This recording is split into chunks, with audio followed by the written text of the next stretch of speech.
Life after work. Let's go guys, samahan nyo kaming mag-food trip dito sa isa sa pinakasikat na barbecue restaurant dito sa Lipa, Batangas. Ito ang Arthur's Barbecue located at Barangay Marawi, Lipa City, Batangas. Malapit nga lang pala ang work namin dito. Kaya naman, pagkababa namin ng service, lumakad lang kami na kaunti, paunahan, and tara, nandiyan na kami. Ayan yung itsura niya guys sa labas. At pagkapasok nga namin, syempre, diretso kami agad sa pagkain. Ayan siya guys, o diba? Sobrang linis dito guys. And, ayan yung mga pagpipilian nyo na pagkain. O diba? Ang linis niya and nakakatakam talaga siya tignan. And then, ito naman yung mga menu nila and then, mga prices. Ayan, meron pa silang mga ibang menu na hinahain dito. Ayan, ayan yung mga price. And then, ito naman yung pinili namin ng kawork ko. O, diba? Yung isa kong kawork so for diet. Ayan. For barbecue, 40 pesos lang yan, mga te. Pero, napakasulit talaga. The best dito, be. Ito naman yung sa isa ko pang kawork. Ayan. At in fairness dito, guys, bukod sa ang linis ng lugar nila, ang mumura pa ng mga food na sinaserve nila dito.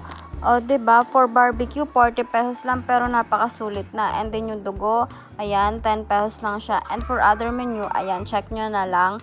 And then, ito na nga, dumating na yung aming order. Ayan yung sa mga kawork ko. Ayan, for only 150 pesos may rice na. O, diba? Napakasulit. Ang dami na niya. And then, ito naman yung sa kanya. Ayan, 150 lang din yan. May kasama na din siyang rice. And then, totoo ang chismis dito mga be. Suka pa lang talaga namang ulam na. Napakasarap talaga mga be. Yung amoy pa lang talagang nakakatakam na. May dalawang klase sila dito ng suka. Yung isang anghang at yung isa naman medyo matamis-tamis.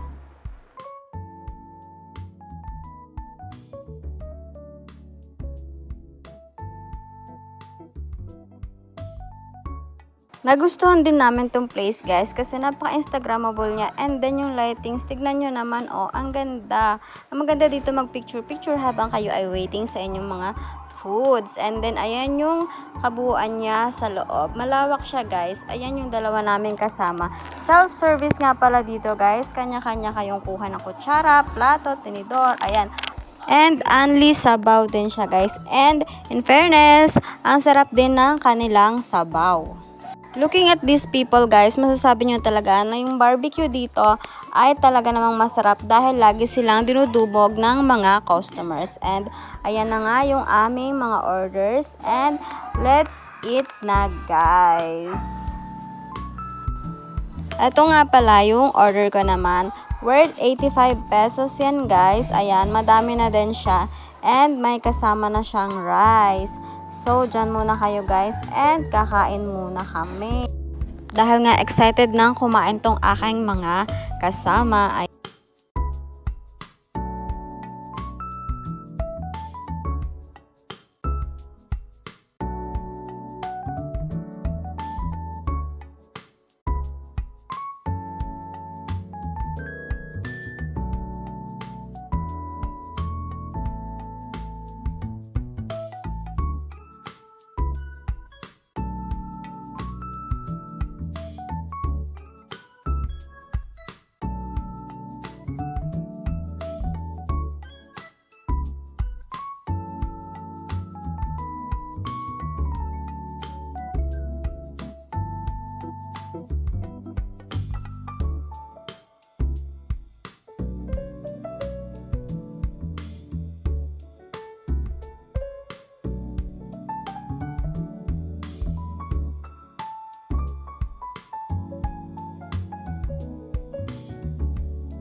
And charan, tapos na kami kumain. Oh, diba guys?